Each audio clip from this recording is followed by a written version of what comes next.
Hello students, आज हम शुरू करेंगे प्रेजेंट परफेक्ट टेंस। जैसा कि आप देख रहे होंगे, प्रेजेंट परफेक्ट टेंस जो है थोड़ा कंफ्यूजिंग चैप्टर है, इसलिए इस कंफ्यूजिंग लेसन को आप विशेष ध्यान से समझेंगे। तो आज हम सब ने स्टडी करनी है प्रेजेंट परफेक्ट टेंस की। जैसा कि आप देख रहे होंगे, आज हम रूल्स के साथ आए हैं, नियमों के साथ आए हैं, क्योंकि कुछ स्टूडेंट्स जो पढ़ने में थोड़े कमज़ोर होते हैं, वीक होते हैं, उनकी वीकनेस को ध्यान में रखते हुए आज हमने नियम, वैसे हम नियम समझाते हैं ओरली, मौखिक रूप से तो समझाते हैं, परंतु उन नियमों को समझना, वीडियो को पॉज करके आप समझ सकते हैं, उसको आप नोट डाउन भी कर सकते हैं, परंतु सारी बातें मौखिक रूप से सुनना और समझना इतनी आसान नहीं होती। इसलिए कुछ रूल्स के साथ, कुछ नियमों के साथ हम आए हैं यहाँ पर। सबसे पहले हमें समझना है प्रेजेंट परफेक्ट टेंस, जो कि प्रेजेंट टेंस का तीसरा वाला भाग है। शुरू की वीडियो में हमने सारी चीज़ समझाई थी आपको कि टेंस और टेंस के भावों को जानना बहुत ही इंपॉर्टेंट है। तो without wasting any time let's start. अब बिना समय जाया किए हुए हमें शुरू करना है अपना आज का प्रेजेंट परफेक्ट टेंस, क्योंकि बहुत ही कंफ्यूजिंग ये है। इसको समझने के लिए बहुत ही ध्यान की आवश्यकता है। तो प्रेजेंट टेंस जो कि परफेक्ट इसका पार्ट है, अर्थात प्रेजेंट परफेक्ट टेंस बोलेंगे हम एक साथ। सबसे पहले इसकी पहचान जानना बहुत जरूरी है। पहचान का मतलब होता है, जिसमें कहते हैं आइडेंटिफिकेशन। एक बात होती है आइडेंटिफाई, IDENTIFY, यहाँ तक यहाँ बाई होता है। बाई को हटा के इस वर्ब को हमने नाउन बना दिया, क्योंकि किसी भी क्रिया को संज्ञा बना सकते हैं आवश्यकता के अनुसार। तो आइडेंटिफाई कहते हैं पहचान करना, वो वर्ब होती है, वर्ब, और वर्ब से हमने क्या बना लिया, संज्ञा। आइडेंटिफिकेशन का मतलब वो केवल पहचान, पहचान करना नहीं, ओनली पहचान।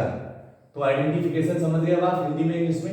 इनकी हिंदी आइडेंटिफिकेशन आगे लिखी हुई है, इंग्लिश में क्या होगी अभी जब इंग्लिश बनवा देंगे तब आपको इंग्लिश की पहचान भी क्लियर हो जाएगी। तो सबसे पहले आपको समझनी है हिंदी पहचान इनकी। इन बातों के अंत में चुका है, चुकी है, चुके हैं, आ है, ई है, ये है, ये ध्यान रखना है आपको। चुका है, चुकी है, चुके हैं, चुका है, चुकी है, चुके हैं के अलावा बड़ा आ है, बड़ी ई है, ये है, या पे की मात्रा, ये है, इत्यादि, एटसेट्रा, इत्यादि वर्ड्स इनके अंत में आएंगे। कहने का तात्पर्य यह है, कहने का मतलब यह है कि इन सेंटेंस में चुका है, चुकी है तो आएंगे ही आएंगे। अर्थ कभी सेंटेंस की भाषा घूमी हो सकती है, तो स्टूडेंट्स गलत कर देंगे। किस तरीके से? जैसे कि अभी आपको समझाएंगे, वह अपने वस्त्र धो चुका है, यानी उसने अपने वस्त्र धो लिए हैं। तो चुका है, चुकी है की भाषा तो हम समझ जाते हैं, हम गलती करते हैं जब उच्चारण घुमा हुआ होता है। उच्चारण का मतलब होता है सेंटेंस को, सेंटेंस के बोलने का तरीका, जो आवाज आती है लास्ट में जो आवाज का मतलब उच्चारण जो होता है उसको प्रोनाउंसिएशन कहते हैं। उस प्रोनाउंसिएशन के कारण ही हम सेंटेंस को पहचानते हैं। चाहे चुका है, चुकी है, चुके हैं, वो तो आसान है, इसलिए मैंने एकदम सॉलिड वाली पहचान लिखवाई है आपको, एकदम ठोस वाली पहचान है। इस पहचान को आप समझ करके कभी कंफ्यूजन में नहीं पड़ेंगे। अगर आपके दिमाग में आ है, ई है, ये है, ये सेंटेंस में लिखे हुए नहीं आएंगे, लिखे हुए तो ये वर्ड आएंगे पहचान में अंत में। कभी सेंटेंस की भाषा घूमी होगी तो ये वाले वर्ड लिखे हुए नहीं आएंगे, इनका उच्चारण होगा। जैसे आ है, तो जैसे मान लीजिए वह स्टेशन पहुंच चुका है या वह स्टेशन पहुंच गया है, तो अगर आ है, ई है, ये है पर बात समाप्त होगी इनके उच्चारण पर, तो सेंटेंस प्रेजेंट परफेक्ट टेंस का होगा। ध्यान रखना, आ है, ई है, ये है, या चुका है, चुकी है, चुके हैं। अगर आ है की आवाज आएगी, ई है की आवाज आएगी, ये है की आवाज आएगी, तो समझो कि ये सेंटेंस प्रेजेंट परफेक्ट टेंस का है। अगर केवल आ, ई, ये पर बात समाप्त होती है, आ, ई, ये, या था, थी, थे, वो था, थी, थे, ये आपकी पास्ट इंडेफिनिट की पहचान है। ध्यान रखना, इसमें बाद में है नहीं आता, ये आपको आगे चल के समझाई जाएगी एकदम क्लियर तरीके से। तो था, थी, थे, आ, ये पर बात समाप्त हो जाएगी, तो ये पास्ट इंडेफिनिट में चला जाएगा सेंटेंस। अभी फिलहाल पास्ट इंडेफिनिट की बात नहीं हो रही है, इसीलिए हमें समझना है कि आ है, ई है, ये है की आवाज अगर दिमाग में आती है हमारे किसी सेंटेंस में, या हमारे सामने लिखा हुआ होता है, तो वो चुका है, चुकी है, चुके हैं वाले नियम से ही, उसी रूल से ट्रांसलेट किया जाएगा। उसका ट्रांसलेशन यानी उसका जो वाक्य है, उसका जो अनुवाद आप करेंगे हिंदी से इंग्लिश में, वो इसी बेस पर करेंगे, इसी रूल के आधार पर करेंगे आप। कौन सा रूल है समझ लीजिए बेटा, सभी स्टूडेंट समझेंगे। अफर्मेटिव सेंटेंस, साधारण वाक्य कहते हैं इसको। यदि वाक्य अफर्मेटिव यानी साधारण, अफर्मेटिव को साधारण कहते हैं, है तो अफर्मेटिव यानी साधारण है तो बात एक ही है। ही see it, he see it मतलब ही वह के लिए, सी भी वह के लिए, एक पुरुष के लिए, एक स्त्री के लिए, एक मैस्कुलिन जेंडर है, एक फीमेल जेंडर है, ध्यान रखना, लेकिन है दोनों सिंगुलर। ही सी इट लगाते हैं मौसम संबंधी वाक्यों में, या कुछ एनिमल्स के लिए, कुछ जानवरों के लिए भी इट का प्रयोग किया जाता करना उचित माना जाता है। बाकी मौसम संबंधी वाक्यों में आता है दिवस संबंधी, दिन, डेज से रिलेटेड। तो ही सी इट ये सिंगुलर है, एवं एक वचन करता। ही सी इट तो है ही एक वचन, एवं एक वचन मतलब और एक वचन करता।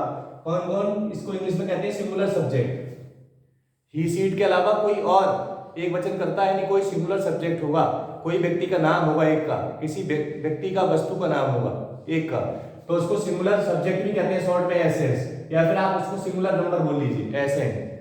शॉर्ट में आप एसएस कह सकते हैं सिंगुलर सब्जेक्ट, या एसएन सिंगुलर नंबर कह सकते हैं। पूरा नाम सिंगुलर सब्जेक्ट या सिंगुलर नंबर। तो ही सी इट तो है ही है सिंगुलर, एवं सिंगुलर यानी कोई, इनको छोड़ करके कोई एक वचन, कोई और सिंगुलर के साथ आप हैज लगाएंगे, क्या लगाएंगे आप, हैज। तथा आई वी यू दे, इनके साथ भी आपको ध्यान रखना है, एवं बहुवचन करता।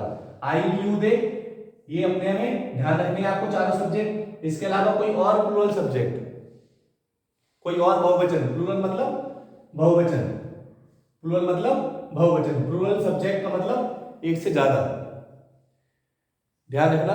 उनके साथ भी आप कौन सा नियम लगाएंगे, एफ के साथ हैव का प्रयोग करके, यानी हैव का आप यूज करेंगे, इसका प्रयोग करेंगे, और वर्ब की यानी वर्ब मींस क्रिया की थर्ड फॉर्म लगाते हैं। थर्ड फॉर्म मतलब तीसरी अवस्था इसकी, थर्ड फॉर्म मतलब तीसरे नंबर वाली, जो आपने बुक्स में देखेंगे इंग्लिश ग्रामर के, first form, second form, third form, जो थर्ड फॉर्म तीसरे नंबर पर होगी वही हम सेंटेंस में लगाएंगे। इसकी पहचान हमने हिंदी में बता चुके हैं। सेंटेंस में बंद जो होती है वो पहचान के रूप में होती है, परंतु इसको बाहर निकालने पर ये ना की आवाज देती है। पहली वीडियो में मैं काफी कुछ समझा चुके हैं, फिलहाल उस पर ज्यादा ध्यान नहीं देना है। अब सेंटेंस को समझना है आपको। इस रूल को बिल्कुल, बहुत सारा नियम लिखा हुआ है, इजी टू अंडरस्टैंड, बहुत ही समझने में आसान भाषा में लिखा हुआ है। डियर स्टूडेंट्स, शायद ही किसी बुक में आपने इतना सारा नियम पढ़ा हो। धन्यवाद है हमारे एकेडमिक टीचर के लिए, मिस्टर JS यादव सर, जो कि बहुत ही सुंदर तरीके से हमें समझाया उन्होंने। तो उनके एहसान को हम कभी भूल नहीं सकते। वो विद्यार्थी दूसरे होते हैं जो अपने शिक्षक के मार्गदर्शन को भूल जाते हैं, तो हम पूरा श्रेय इस सांसारिक ज्ञान के लिए, ये वर्ल्डली नॉलेज है हर सब्जेक्ट का जो हम लोग प्राप्त करते हैं, उनके लिए धन्यवाद देना चाहिए कि बहुत ही सुंदर तरीके से समझाया। देखो किस तरीके से लिखा हुआ है, आप इसे ध्यान दें। अफर्मेटिव सेंटेंस कह रहा है यदि वाक्य अफर्मेटिव है तो, यदि वाक्य अफर्मेटिव है तो, हाँ वाक्य अफर्मेटिव है हमारे पास, देख लीजिए आप उदाहरण में, देख लीजिए आप एग्जाम्पल में। फॉर एग्जाम्पल यानी जैसे, जैसे कह सकते हो आप, चाहे उदाहरण के लिए कह सकते हो आप। तो उदाहरण हमारे सामने, यदि वाक्य अफर्मेटिव है, हाँ अफर्मेटिव है, देख लीजिए कोई नहीं आया इसमें, कोई क्या नहीं आया, कोई क्यों नहीं आया, वह अपने वस्त्र धो चुका है, अफर्मेटिव है। तो कह रहा है तो ही सी इट एवं एक वचन करता, हाँ जी ही सी इट है, ही सी इट एवं एक वचन करता के साथ क्या लगाएंगे, हैज, सीधे एक वचन वाला उदाहरण है पहले। तथा आई भी यू दे एवं बहुवचन करता के साथ हैव, आई भी यू दे वाला है नहीं हमारा एग्जांपल, के साथ क्या लगाते हो ना, हैव का प्रयोग करके वर्ब की यानी सब्जेक्ट को लगाना है पहले, ही सेंटेंस अफर्मेटिव होगा तो ही सी इट में से किसी को लगाना है, फिर उसके बाद कह रहे हो हैज का प्रयोग करिए आप, सब्जेक्ट सिंगुलर है तो हैज लगाइए आप, उसके बाद वर्ब की थर्ड फॉर्म, ये लिखा हुआ है साफ साफ। उसके बाद यानी जिस प्रकार सेंटेंस बनना है बिल्कुल पूरा नियम आपको बता रहा है क्या करना है, आपको कुछ नहीं करना है, आपको सिर्फ नियम पढ़ना है, समझना है। सेंटेंस कह रहा है अफर्मेटिव है तो, हाँ अफर्मेटिव है तो, नियम में लिखा हुआ अफर्मेटिव है, अफर्मेटिव है। फिर क्या करेंगे, अफर्मेटिव है तो ही सी, तो वह की अगली लगा ली हम, वह को क्या कहते हैं यहाँ पर, ही, ध्यान रखना। वह अपने वस्त्र धो चुका है या उसने अपने वस्त्र धो लिए हैं, पहले आप समझ लें इसको। ये सेंटेंस दोनों एक ही है, इसकी भाषा घूमी हुई है। कैसे घूमी हुई लैंग्वेज, लैंग्वेज को समझना है आपको। वह अपने वस्त्र धो चुका है या उसने अपने वस्त्र धो लिए हैं, इस वह से ये स्पष्ट है कि ये मेल है, ये पुरुष है, इससे ये स्पष्ट है कि ये मैस्कुलिन जेंडर है, ठीक है। लेकिन इस वाले उसने से क्लियर नहीं है, इसमें ये सीक्रेट है, एक छिपी हुई बात है कि इसमें मेल भी हो सकता है, फीमेल भी हो सकता है, ध्यान रखना। इसमें पुरुष भी हो सकता है और स्त्री भी हो सकती है। तो इसमें हम दावे के साथ नहीं कह सकते, कोई भी दावे के साथ नहीं कह सकता। वो सिर्फ इतना ही बताएगा, जो भी इंग्लिश के स्कॉलर होंगे, जो भी इंग्लिश के विद्वान होंगे, वो सिर्फ इतना ही बताएंगे कि बेटा इसमें आपका सब्जेक्ट जो है वो सीक्रेट है, थोड़ा सा, इतना सीक्रेट नहीं है कि ही या सी में से कुछ ना हो, ये ध्यान रखना है। तो इसमें ही या सी में से कोई सा भी हो सकता है, ही ऑब्लिक सी भी लगा सकते हैं आप इसमें, लेकिन उसके हिसाब से हमें बनाना है। तो ये वाला भी ठीक हो जाएगा हमारा, ये वाला भी ठीक हो जाएगा। ऊपर पुरुष दिख रहा है, साफ साफ दिख रहा है पुरुष है, वह अपने वस्त्र धो चुका है। कोई मैस्कुलिन जेंडर है, कोई मेल है, कोई पुल्लिंग है, यानी तो ऊपर वाले के हिसाब से बनाएंगे, उसमें पुरुष है यानी कोई लड़का है, और नीचे कोई महिला यानी कोई फीमेल है या कोई लड़की है भी हो सकती है, और कोई मेल भी हो सकता है। तो हम ही से बनाएंगे, ऑब्लिक भी लगा सकते हैं चाहे तो, परंतु हमें ऊपर वाला भी ठीक करना है और नीचे वाला भी ठीक करना है, इसलिए हमें ही से बनाना ठीक रहेगा। तो ही हैज, ध्यान देना है, पहचान आपके सामने है ही हैज, और वॉश मींस क्या होता है, धोना। थर्ड फॉर्म क्या लगाएंगे आप इसमें, ईडी, वॉश्ड। और ही के साथ अपने इंग्लिश क्या आएगी, आपको समझा चुके हैं पिछली वीडियो में भी। जितने सेंटेंस आप यूज करेंगे अपनी लैंग्वेज में, अपनी भाषा में, उतनी आपको सारी वर्ब भी याद होंगी, आपको रूल भी याद होंगे, साथ साथ आपको अपनी भी अंग्रेजी ये ही के साथ जो है आपकी ही जाएगी बेटा। दिमाग में सी रहा था इसलिए हमने हर लगा दी, कोई बात नहीं स्टूडेंट्स, थोड़ा सा भूल हुई, भूल के लिए हमें खेद है। समझ में आ रहा है students? I feel sorry for the mistake. हो जाता है कभी, दिमाग थोड़ा डाइवर्ट हो जाता है, इसीलिए आप लोग ध्यान दें। समझदार बच्चे समझते हैं कि ये नेचुरल एरर है, ये स्वाभाविक गलती है, ये किसी से भी हो सकती है, चाहे वो कितने बड़े शिक्षक हों। तो इस कॉमन एरर पर, स्वाभाविक गलती पर आप न जाएं, विशेष ध्यान देने नियमों पर। ही हमारा सब्जेक्ट है, ही के साथ हम हिज लगाएंगे। अगर यहाँ सी होता तो हम हर लगाते। तो ही है जो वॉश्ड हिज क्लॉथ्स, बहुत सारे क्लॉथ्स, उसने अपने वस्त्र धो लिए हैं। He has washed his clothes. और इसमें कुछ और वर्ड होता, आज धो लिए हैं, तो आज के लिए टुडे लगा देते हैं। नहीं है तो इस तरह का शब्द हम लास्ट में नहीं लगाएंगे और फुल स्टॉप हम लगा देंगे। सेंटेंस हमारा पूरा हो गया। अभी सेंटेंस हमारा ऊपर वाले के हिसाब से भी ठीक है, नीचे वाले के हिसाब से भी ठीक है। अगर केवल नीचे वाला सेंटेंस है, उसने अपने वस्त्र धो लिए हैं, तो चुका है, चुकी है, चुके हैं के अलावा आ है, ई है, ये है का उच्चारण आ रहा है, देखो ये। तो सेंटेंस हमारा बना तो ठीक है, हैज से बनाना है, सिंगुलर है तो हैज लगा दिया हमने, ठीक है। परंतु अगर नीचे वाले सेंटेंस होता तो हम ही एस ही कुछ भी लगा सकते थे, ही एस ही कुछ भी लगा सकते थे। अब हमें ऊपर वाला भी ठीक करना है, तो सेंटेंस किसी भी पहचान में आ सकता है। अब आपको बार बार ये बात नहीं समझाई जाएगी, सेंटेंस चाहे इस पहचान में हो चाहे इस पहचान में हो, यानी चाहे इस पहचान में हो चाहे इनमें से किसी पहचान में हो, आपको यही नियम लगाना है। एक और एग्जांपल समझते हैं इसका, जैसे कि हमने या हम अपने गांव पहुंच चुके हैं,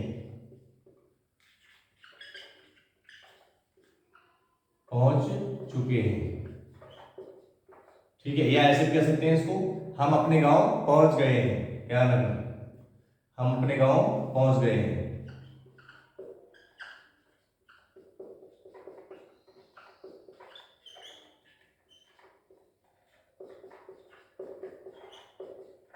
ध्यान रखना है स्टूडेंट्स, वह अपने गांव पहुंच गई है या वह अपने गांव पहुंच चुकी है, तो ई है की आवाज आए, चाहे आ है की आवाज आए, चाहे ई है की आवाज आए, तो भी सेंटेंस प्रेजेंट परफेक्ट टेंस का ही है। ध्यान रखना अच्छी तरीके से। हम टेंस को बनाते हैं सेंटेंस, हम टेंस को नहीं बनाते हैं, सेंटेंस को बनाते हैं। ध्यान रखना, टेंस तो ऑलरेडी है अपने आप में, एक भाषा हम गलत बोलते हैं। हम स्टूडेंट्स लोग, सभी लोग जब स्टूडेंट लाइफ में होते हैं तो एक सेंटेंस से संबंधित एक भाषा है, तो बोलते हैं कि हम टेंस बना रहे हैं। आप विचार करो टेंस कैसे बना सकते हैं हम। टेंस तो 3 ही होते हैं, ये तो पहले से ही है, present tense, past tense, future tense. हमें ये बोलना चाहिए कि हम इस टेंस के, इस भाग के सेंटेंस बना रहे हैं, चाहे प्रेजेंट टेंस के इंडेफिनिट के हो, प्रेजेंट के कॉन्टिन्यूअस के हो, चाहे प्रेजेंट के परफेक्ट के हो। एक एक करके हम आपको सिखा रहे हैं और ये सारे नियम बहुत काम में आने वाले हैं आगे चल के आपको सारे चैप्टर्स में इंग्लिश ग्रामर के। तो हम अपने गांव पहुंच गए हैं, तो हम सेंटेंस इस समय बना रहे हैं प्रेजेंट परफेक्ट टेंस के। तो हम के लिए, हम अपने गांव पहुंच चुके हैं, हम अपने गांव पहुंच गए हैं, तो हम के लिए भी, और सेंटेंस में क्या लगाना है, आई बी यू दे के साथ। बिल्कुल सरल नियम है, यदि बात अफर्मेटिव है तो, हाँ अफर्मेटिव है, साधारण है, तो आई बी यू दे के साथ की बात हो रही है इस समय, तो हमें लगाना है हैव, बहुवचन करता है के साथ हैव का प्रयोग करके, चाहे आई बी यू दे में से कोई हो एवं कोई और प्लुरल हो, तो भी आपको हैव ही लगाना है। तो वी हैव और पहुंच गए हैं यानी अब जाने के लिए आएगी, पहुंच चुके हैं यानी पहुंचना, ऐसे ही पहुंच गए हैं यानी पहुंचना, जाने के लिए आएगी, पहुंच गए का मतलब है पहुंचना। तो ये हो जाएगा आपका रीच, थर्ड फॉर्म क्या हो जाएगी reached, we have reached our village. ध्यान रखना बेटा, आपको ध्यान रखना है सभी स्टूडेंट्स लोगों को कि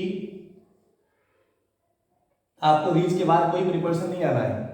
जल्दबाजी में आप रीच के बाद टू लगा देते हैं, we have reached to our village, ये टू लगा देते हैं आप, ये गलत हो जाएगा आपका। कोई टू या इन, रीच के बाद कोई प्रीपोजिशन लगाने की अनुमति नहीं है। इस बात को आप अपने स्पेस में अपने हाशिया में स्टार लगा के लिखिए करें।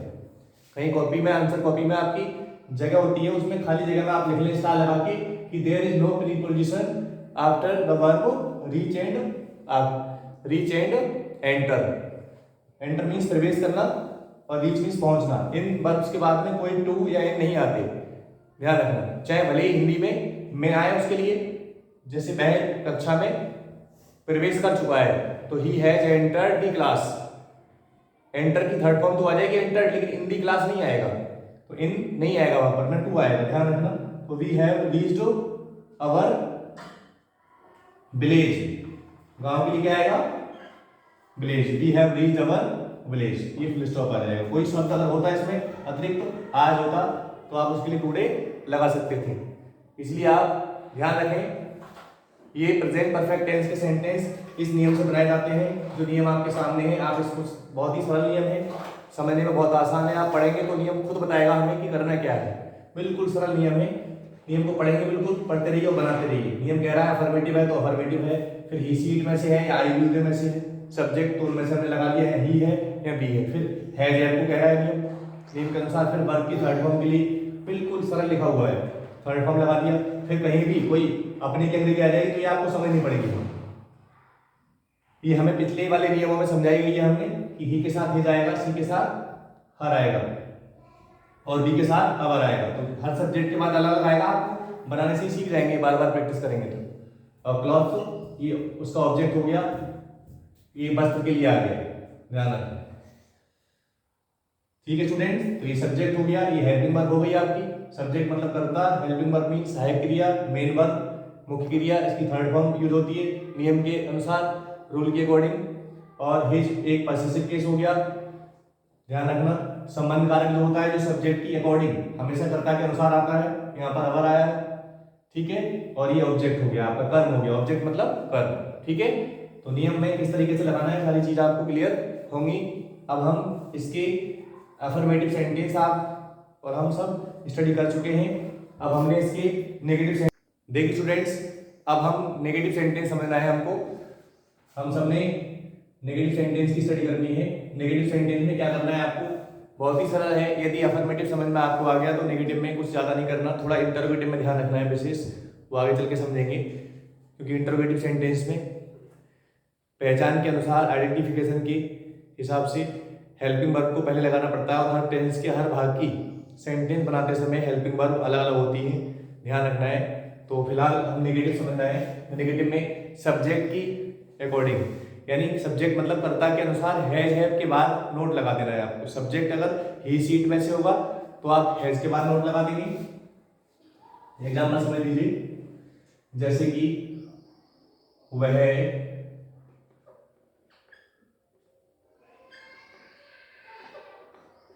अपने गांव आज नहीं गया है,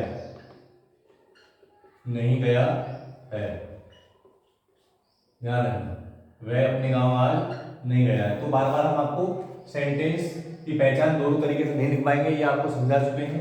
वह आज अपने गांव नहीं जा चुका है या वह अपने गांव आज नहीं गया है, ठीक है। थोड़ा शब्दों का आप हेरफेर कर सकते हैं, भाषा को थोड़ा शुद्ध बनाने के लिए हिंदी में कभी ऐसा हो जाता है, आप इसे ध्यान रखें।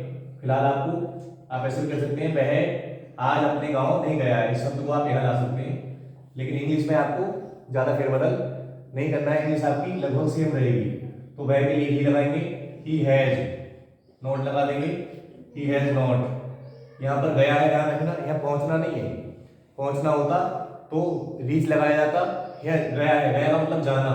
ये तो सेंटेंस की पहचान है। आ है, क्या आ रहा है बाद में, आ है, या है भले ही लिखा हुआ नहीं है लेकिन आ है, ई है, ये हैं, आपको समझा चुके हैं पहले।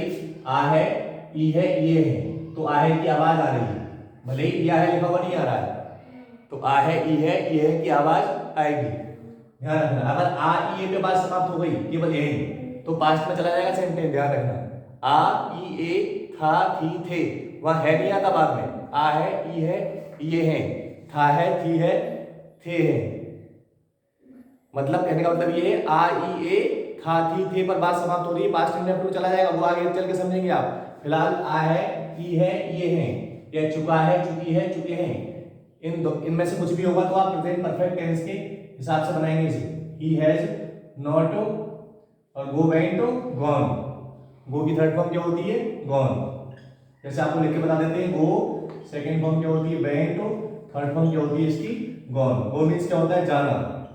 मीनिंग सबका सेम रहता है, लगभग मीनिंग सबका सेम रहता है। ये जाना से बनी है, वेंट, गॉन तो गो से बने हैं, लेकिन सेंटेंस के नियम के हिसाब से हमें लगाना होता है, मीनिंग थोड़ा सा ट्विस्ट हो जाता है, अर्थ थोड़ा सा इसका बदल जाता है सेंटेंस की भाषा के और नियम के अनुसार।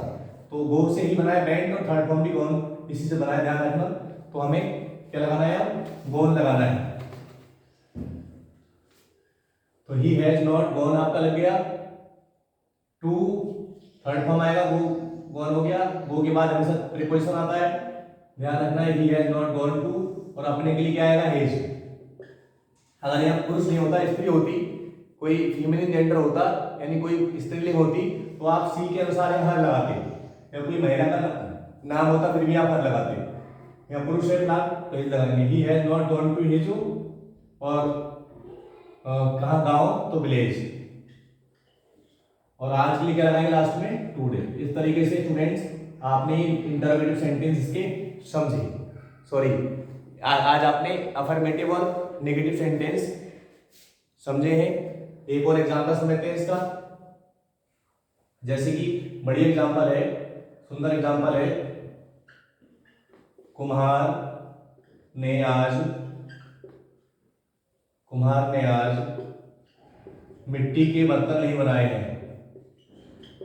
मिट्टी के बर्तन नहीं बनाए हैं। कुछ एग्जांपल्स आपको इंटरेस्टेड, जो ब्रिलियंट स्टूडेंट होते हैं उनके लिए तो हमारी पढ़ाई वीक के लिए तो है ही है, वीक तो हमारा स्टूडेंट हो ही जाएगा, हमारा कोई भी स्टूडेंट होगा तो साथ साथ जो स्टूडेंट हमारे अपने आप को ब्रिलियंट समझते हैं वो और ब्रिलियंट बन जाएंगे, मोर ब्रिलियंट। मेधावी है तो और मेधावी बन जाएंगे वो, इसलिए सेंटेंस बीच बीच में ट्रिकी भी आ जाते हैं, ध्यान रखना। सेंटेंस बहुत सारे हैं, हमारे एकेडमिक टीचर जो हमारे शैक्षिक गुरुजी बहुत कुछ सिखा चुके हैं, दिमाग में बहुत कुछ भरा हुआ है, परंतु समय आने पर ही निकलेगा, स्टेप बाय स्टेप। तो धन्यवाद है सब उनका, विशेष धन्यवाद है उनका।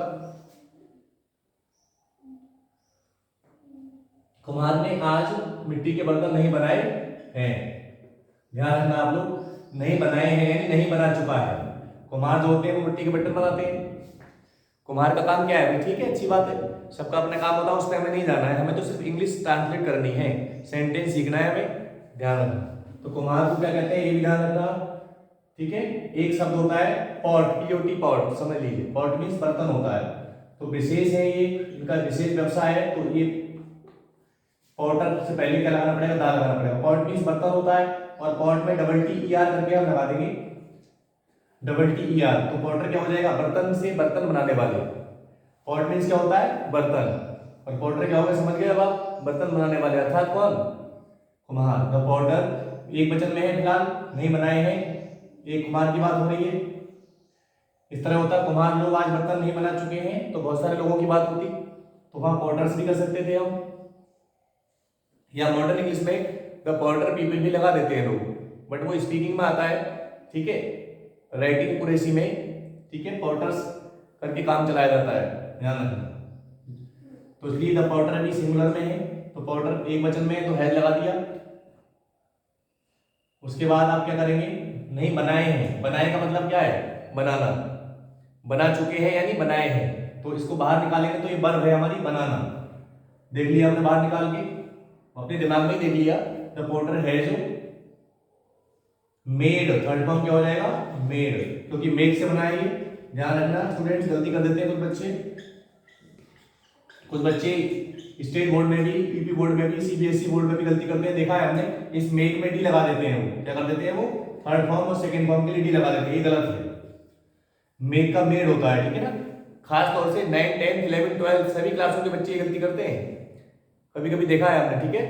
तो ऐसी गलती आप ना करें, क्योंकि वो सेंटेंस नहीं सीखते, उनकी कमजोरी क्या है, वो सेंटेंस नहीं सीख सकते अच्छी तरीके से, ठीक है। वो सोचते हैं हमको बहुत कुछ आता है, तो ऐसा नहीं करना चाहिए हमें। सेंटेंस का हमें डीप स्टडी करना चाहिए, अगर हम 9th के भी हों, चाहे हम 11th के हों, चाहे हम 10th के हों, चाहे हम 12th के हों, हर क्लास में इसकी स्टडी जरूरी है। एटलीस्ट स्टार्टिंग में आप जरूर करें इसको 10, 15 दिन, 20 दिन। बाकी सब चैप्टर्स तब आपके स्ट्रॉन्ग होते हैं, तब आपके आंसर लिटरेचर के भी आसान होते हैं। तो मेक का मेड बन गया आपका, ठीक है। सारी जगह इसकी हेल्प मिलती है आपको, एडिटिंग इंसर्टिंग में भी हेल्प मिलेगी आपको। अगर आप सीबीएसई के हैं तो बहुत कुछ हेल्प मिलती है आपको। सेंटेंस में सीखने से आप अगले वाले ग्रामर के चैप्टर भी आप मजबूत कर लेते हैं। The porter has made, porter means Kumar हो गया, हैज सिंगुलर है इसलिए, मेड थर्ड फॉर्म हो गया मेक का। और the clay pots, clay means मिट्टी के, और पॉट्स कहते हैं बर्तन, ठीक है। क्ले पॉट्स कहते हैं मिट्टी के बर्तन। तो the porter has made the clay pots, अच्छा नेगेटिव है, हैज नॉट, ध्यान रखना। अगर ऐसा होता कुमार आज मिट्टी के बर्तन बना चुके हैं या बनाए हैं, तो आप हैज के बाद थर्ड फॉर्म लगाते सीधे। अगर नेगेटिव है तो हैज के बाद आप नोट लगाएंगे, अभी लगाया नेगेटिव को भी। तो the porter has not made the clay pots, आज के लिए क्या लगाएंगे आप, टुडे, ठीक है स्टूडेंट्स। आज आपने अफर्मेटिव और नेगेटिव सेंटेंस सीखे। अगली वीडियो में हम इंटरोगेटिव सेंटेंस इसके सिखाएंगे, यस नो टाइप भी और WS टाइप भी, ठीक है स्टूडेंट्स। हमारे समझाने का तरीका अगर आपको समझ आया हो तो वीडियो को आप एक बार जरूर देख लें, ठीक है स्टूडेंट्स। अगर 2 बार आप देख लेते हैं तो आपको लिखने की भी ज़्यादा आवश्यकता नहीं है, परंतु मेरी सलाह यही है कि आप जरूर इसको पेन डाउन करें, आप लिखें, ताकि सारी बातें मुंह जबानी याद नहीं रहती हैं, मौखिक रूप से याद नहीं रहती हैं। क्योंकि आप समझते हैं कुछ हमने लिखा हुआ होगा तो हम उसको कभी भी समय आने पर दोहरा सकते हैं, और ये चीज़ें आगे वाले चैप्टर्स में बहुत बड़ी आपकी रोल प्ले करेंगी। क्योंकि पैसिव इनडायरेक्ट कहीं पर भी एडिटिंग इंसर्टिंग आ जाती है, पैसिव में इनडायरेक्ट की लैंग्वेज में, इनडायरेक्ट की लैंग्वेज में, ठीक है, सिंथेसिस की लैंग्वेज में, तो कहीं पर भी वहाँ पर भी दिक्कत होती है सीबीएसई के बच्चों को। और सारे आंसर लिखने के लिए तो इन चीज़ों की बहुत ज़रूरत है। अपनी लैंग्वेज में आप लिखेंगे बिना रटे हुए, बिना क्रैमिंग किए हुए, तो इसके लिए बहुत ज़रूरी है स्ट्रॉन्ग करना, ठीक है। वीडियो को आप लाइक करें, शेयर करें। 9 to 12 सभी क्लास के, 9 to 12 किसी भी मीडियम के बच्चे हों, हिंदी मीडियम के, इंग्लिश मीडियम के, UP board, Bihar board, Rajasthan board, आप सबके साथ इसको शेयर करें, ठीक है। और चैनल पर पहली बार आए तो आप सब्सक्राइब करें और घंटी को दबाएं, घंटी के साथ आप ऑल पर कर लें, ताकि जब भी कोई वीडियो अपलोड हो आपको सबसे पहले यूट्यूब की तरफ से नोटिफिकेशन मिले, और वीडियो को आप समय पूर्वक टाइमली देख लें अथवा लिख लें, जिस तरह आप चीज़ समझें। Now thanks for watching this video.